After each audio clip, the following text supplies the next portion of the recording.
Shalom, selamat pagi. Kita bertemu kembali dalam Sabda Sadik, dan saya akan menyampaikan kebenaran firman Tuhan. Sebelumnya saya akan berdoa.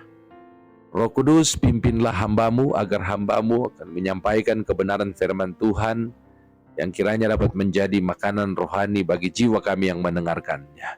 Kami percaya firman-Mu adalah pelita bagi kaki kami dan terang bagi jalan kami. Untuk itu berfirmanlah kepada kami, karena kami siap mendengarkannya. Dalam nama Tuhan Yesus hamba sudah berdoa. Amin. Firman Tuhan yang akan saya sampaikan terdapat dalam 1 Petrus 5 ayat yang ke-7 sampai dengan ayat yang ke-11. Serahkanlah segala kekhawatiranmu kepadanya, sebab ia yang memelihara kamu.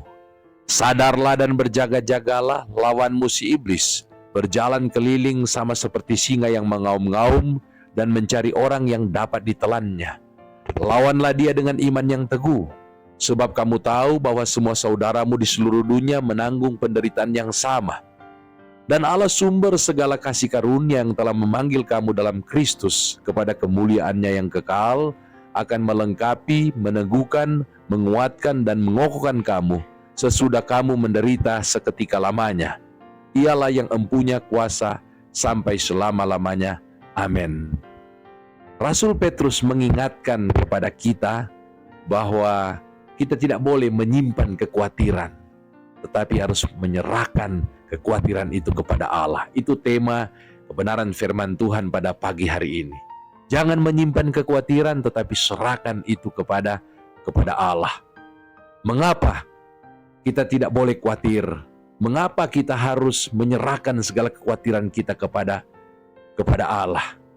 Dalam bagian yang B ayat yang ke-7 dikatakan, sebab Allah yang memelihara kita, Allah yang bertanggung jawab atas kehidupan kita. Kalau kita menyerahkan segala kekhawatiran kita kepada Allah, maka Dia yang akan menolong kita, Dia yang akan memelihara kita. Ini juga seiring dengan apa yang disampaikan oleh Tuhan Yesus di dalam Matius pasal yang ke-6. Tuhan berkata kita tidak boleh khawatir akan apapun juga. Tetapi yang kita harus lakukan adalah carilah dahulu kerajaan Allah dan kebenarannya. Artinya Tuhan meminta kepada kita agar supaya kita tidak khawatir dengan segala sesuatu, apa yang kita makan, minum, dan pakai. Tetapi kita harus mendahulukan kerajaan Allah dan kebenarannya. Kita harus mentaati kebenaran firman Tuhan di dalam kehidupan ini. Itu yang menjadi bagian kita. Soal yang akan memelihara kehidupan kita, apa yang kita makan, minum, pakai. Soal tantangan-tantangan atau ancaman-ancaman yang ada di sekitar kita.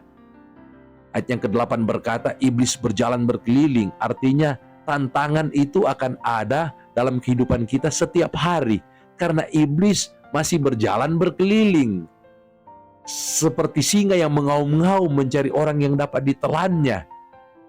Bagaimana menghadapi dia, bagaimana mengalahkan dia, itu bukan tanggung jawab saudara. Allah yang akan memelihara saudara. Allah yang akan melindungi saudara.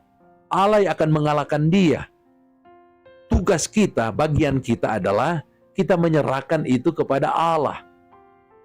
Kita tentu menyerahkan kekhawatiran kita kepada Allah itu di dalam doa. Kita menyerahkan kekhawatiran kita kepada Allah dengan kita melakukan firman Allah. Carilah dahulu kerajaan Allah dan kebenarannya. Itu berbicara soal bagaimana kita harus mengutamakan Tuhan. Tugas kita melakukan firman Allah. Tugas kita melakukan perintah Allah. Apa perintah Allah? Kita harus mengasihi Tuhan. Kita harus mengasihi sesama kita. Perintah Allah juga kita harus bersaksi. Hendaklah terangmu bercahaya. Kita harus menjadi garam dan terang. Kita menuntun banyak orang datang kepada Tuhan. Perintah Allah juga kita harus bekerja dengan rajin, bekerja dengan tekun. Perintah Allah kita harus berbuat baik. Kita harus menolong mereka yang jatuh. Kita mendamaikan satu dengan yang lain. Perintah Allah bagi kita harus beribadah.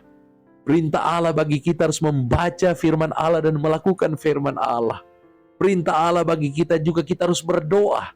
Itu yang harus kita lakukan. Itu merupakan bagian kita, tanggung jawab kita. Sebab kalau kita lalai dalam menjalankan tanggung jawab kita, melakukan apa yang Tuhan perintahkan kepada kita, maka iblis itu akan menyerang kita. Iblis itu akan menjatuhkan kita. Untuk itu, biarlah melalui kebenaran firman Tuhan pada pagi hari ini, mari kita menyerahkan segala kekhawatiran kita kepada Allah dengan kita melakukan apa yang menjadi bagian kita. Berdoa, membaca firman Allah, mengasihi Allah, mengasihi sesama, rajin beribadah. Mari kita bersaksi, memberitakan Injil, memberikan bantuan-bantuan kepada sesama kita, memberikan pertolongan kepada sesama kita. Itu yang menjadi bagian kita. Dan soal yang akan memelihara kehidupan kita, firman Allah berkata, sebab Ia yang memelihara kamu. Kalau hal ini yang kita lakukan di dalam kehidupan kita pada hari ini dan besok dan seterusnya, maka di dalam ayat yang ke-10 dikatakan, dan Allah sumber segala kasih karunia. Oh, luar biasa. Allah sumber berkat, sumber damai sejahtera, sumber segala kekayaan. Allah yang sumber segala kasih karunia, yang telah memanggil saya dan saudara dalam Kristus kepada kemuliaannya yang kekal, maka Dia akan memperlengkapi saudara, Dia akan meneguhkan saudara, Dia akan menguatkan, Dia akan mengokohkan saudara. Artinya, Allah akan membentengi kita, Allah akan memberkati kita, Allah akan melindungi kita, sehingga kita akan sanggup untuk menghadapi setiap tantangan-tantangan yang ada di hadapan kita. Dan kita bukan hanya sanggup, tetapi kita akan keluar sebagai pemenang. Karena di dalam Kristus kita lebih daripada pemenang. Dan kalau Kristus bersama-sama dengan kita, apa yang harus kita takuti? Bersama-sama dengan Yesus, saudara akan mengalami kemenangan demi kemenangan di dalam kehidupan ini. Untuk itu, jangan menyimpan kekhawatiran, tetapi serahkanlah kekhawatiran kepada Tuhan, sebab Ia yang memelihara kamu. Tuhan Yesus kiranya memberkati kita semua yang mendengarkan kebenaran firman Tuhan ini. Mari kita berdoa. Terima kasih Tuhan, hamba sudah menyampaikan firman Allah, dan hamba berdoa, biar kami akan menghidupi kebenaran firman Tuhan ini. Kami tidak akan menyimpan kekhawatiran kami, tapi kami akan serahkan itu kepada Tuhan. Dan kami percaya Allah akan memelihara, Allah akan menolong kami, dan Allah akan memberikan kepada kami kemenangan demi kemenangan. Dalam nama Yesus kami sudah berdoa. Haleluya, amin. Puji nama Tuhan. Tuhan Yesus kiranya memberkati kita semua yang mendengarkan kebenaran firman Tuhan ini. Shalom.